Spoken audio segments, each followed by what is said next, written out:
4 metre 95 centimetre, 5 metre 85 centimetre, 16 metre 65 centimetre എന്നിവ കൃത്യമായി അളക്കാൻ കഴിയുന്ന ഏറ്റവും വലിയ നീളം എത്ര? നമുക്ക് 3 അളവുകൾ തന്നിട്ടുണ്ട്. 4 metre 95 centimetre, 5 metre 85 centimetre, 16 metre 65 centimetre. ഇതിനെ എല്ലാത്തിനെയും കൃത്യമായി അളക്കാൻ പറ്റണം. എല്ലാത്തിനെയും കൃത്യമായി അളക്കാൻ പറ്റുന്ന ഒരു സ്കെയില് അല്ലെങ്കിൽ ഏറ്റവും വലിയ നീളം ഏതാ ചോദിച്ചു കഴിഞ്ഞാൽ നമുക്ക് മനസ്സിലായി. ആ വലിയ നീളം ഇതിൻ്റെ താഴെയുള്ളതായിരിക്കും, ഇതിൻ്റെ ഉള്ളിലുള്ളതായിരിക്കും. ഇതിൻ്റെ അകത്ത് ഇതിനേക്കാൾ കൂടുതൽ ഒരിക്കലും വരില്ല അല്ലേ? ഇതിനെ എല്ലാത്തിനെയും അളക്കാൻ പറ്റണം എന്ന് പറഞ്ഞാൽ ഇതിൻ്റെ ഉള്ളിൽ ഒതുങ്ങുന്ന ഒരളവായിരിക്കണം. അങ്ങനെ ഉള്ളിൽ ഒതുങ്ങുന്ന അളവ് പറഞ്ഞാൽ ഇതിനേക്കാൾ ചെറുതായിരിക്കണം. അതുകൊണ്ട് ഇതിലെ HCF ആണ് കാണുന്നത്.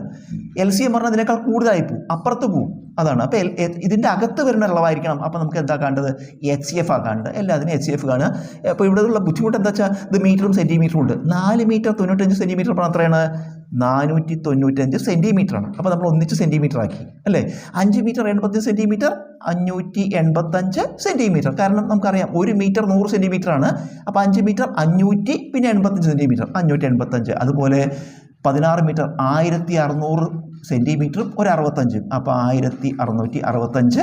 ഇതെല്ലാം നമ്മൾ എന്ത് ചെയ്തു? ഇവിടെ മീറ്റർ സെൻറ്റിമീറ്റർ ആയിരുന്നു, ഒന്നിച്ച് സെൻറ്റിമീറ്റർ ആയിട്ട് എഴുതി. എല്ലാം സെൻറ്റിമീറ്റർ മാത്രമായിട്ട് എഴുതി. നമുക്ക് എന്ത് കാണണം? HCF കാണണം. HCF ആണെന്ന് അങ്ങനെ മനസ്സിലായി.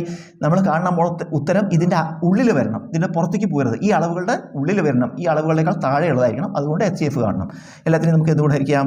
5 കൊണ്ട് 9 45 ശിഷ്ടം 4 44 9 45 99. ഇവിടെ വീണ്ടും 5 കൊണ്ട് ഹരിക്കും. 1 5 5 3 1 5 5 ശിഷ്ടം 3 37 35. 5 കൊണ്ട് 3 15 ശിഷ്ടം 1 16 3 15 ശിഷ്ടം 1 15 വീണ്ടും 3 15. വീണ്ടും നമുക്ക് 3 കൊണ്ട് ഹരിക്കാം. 33 എന്ന് വരും.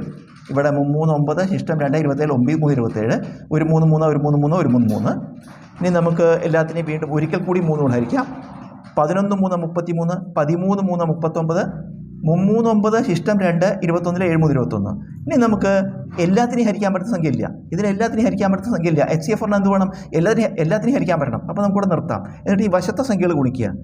5 × 3 × 3 5 × 3 15 × 3 45 എന്ന് കിട്ടി. ഇത് സെൻറ്റിമീറ്റർ ആണ്, കാരണം ഇതെല്ലാം സെൻറ്റിമീറ്റർ ആണ്. ഇതിൽ മീറ്ററും സെൻറ്റിമീറ്റർ ഉണ്ട്. നമ്മൾ എന്ത് ചെയ്തു? എല്ലാം കൂടി സെൻറ്റിമീറ്റർ ആക്കിയല്ലോ. അപ്പോൾ ഈ കിട്ടിയത് സെൻറ്റിമീറ്റർ. അപ്പോൾ നമുക്ക് വേണമെങ്കിൽ 45 സെൻറ്റിമീറ്റർ എന്നും പറയാം. മീറ്റർ ആക്കിയിട്ടോ. സെൻറ്റിമീറ്റർ എങ്ങനെ മീറ്റർ ആക്കുക? സെൻറ്റിമീറ്ററിനെ മീറ്റർ ആക്കാൻ 100 കൊണ്ട് ഹരിക്കുക. സെൻറ്റിമീറ്ററിനെ മീറ്റർ ആക്കാൻ 100 കൊണ്ട് ഹരിക്കുക. പിന്നെ 100 കൊണ്ട് ഹരിക്കുമ്പോൾ 2 സ്ഥാനങ്ങൾ നീക്കിയാൽ മതി, ഇടത്തോട്ട് നീക്കിയാൽ മതി. അപ്പോൾ ഉത്തരം ഒന്നുകിൽ 0.45 മീറ്റർ അല്ലെങ്കിൽ 45 സെൻറ്റിമീറ്റർ.